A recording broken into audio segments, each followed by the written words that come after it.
Revolution and Represent 107.3 FM. My name is Tariq. Now, listeners, you may remember not too long ago we had a spoken word artist by the name of Sully Breaks.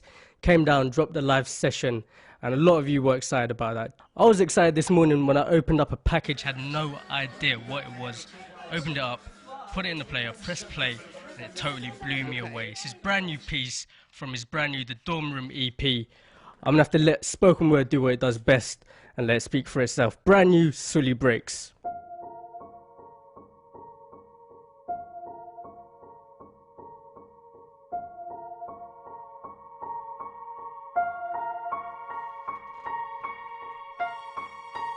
Right now, there is a kid finishing parents' evening in a heated discussion with his mother, saying, why does he have to study subjects he will never ever use in his life? And she will look at him blank-eyed, stifle a sigh, think for a second, and then lie. She'll say something along the lines of, you know, to get a good job you need a good degree, and these subjects will help you get a good degree. We never had this opportunity when I was younger. And he will reply, but you were young a long time ago, weren't you, Mum? And she won't respond, although what he implies makes perfect sense, that society's needs would have changed since she was 16. But she will ignore him, grip his hand more sternly, then drag him to the car. But what she doesn't know is that she didn't ignore him just to shut him up. She didn't lie because they were just returning from parents' evening and an argument in the hallway would look bad on her resume. She won't lie because she's just spent the last 1 hour convincing a stern-faced teacher that she will ensure that her child studies more at home. No, she will lie simply because she does not know any better herself. Although her whole adult life she has never used or applied Pythagoras' theorem, pathetic fallacy, and still does not know the value of x, she will rely on society to tell her that her child, who has one of the sharpest minds in the school, is hyperactive, unfocused, easily distracted, and wayward. Students, how many equations, subjects, and dates did you memorize just before an exam never to use again?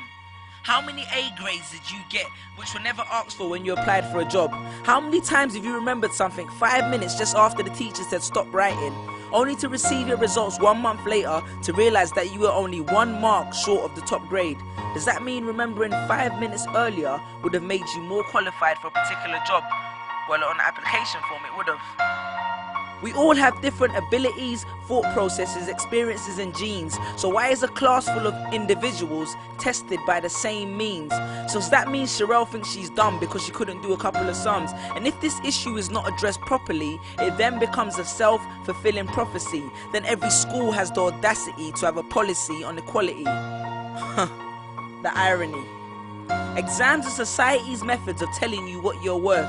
But you can't let society tell you what you are, because it's the same society that tells you that abortion is wrong but then looks down on teenage parents. The same society that sells products to promote natural hair, looks and smooth complexion, with the model on the box half photoshopped and has fake lashes and hair extensions, with pastors that preach charity but own private jets, imams that preach against greed but are all fat, parents that say they want educated kids but constantly marvel at how rich Richard Branson is, governments that preach peace but endorse wars, that say they believe so much in the importance of higher education and further learning, then why increase tuition fees every single year? I believe Miss Jefferson when she took me into the office and said that my exams would be imperative to my success, because we was taught to always follow when Miss Jefferson led. But then I took Jefferson out of the equation and learned to think for myself. I realized we was taught to always follow when Miss led. The irony. Test us with tests, but the finals are never final, because they never prepare us for the biggest test, which is survival.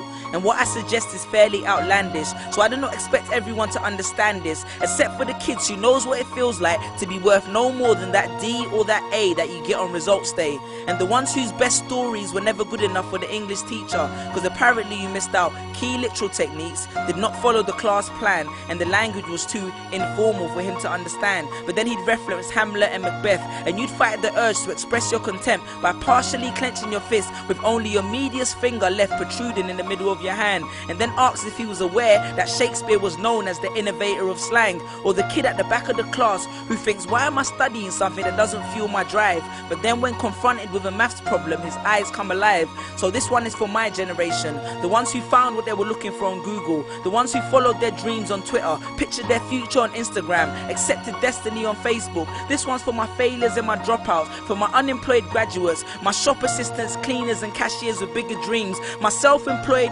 entrepreneurs, my world changers and my dream chasers. Because the purpose of why I hate school but love education was not to initiate a worldwide debate, but to let them know that whether 72 or 88, 44 or 68, we will not let exam results decide our fate. Peace. Just these pictures on my phone, sitting all alone, visualizing home. And all my friends were just these pictures on my phone, pictures on my phone, pictures on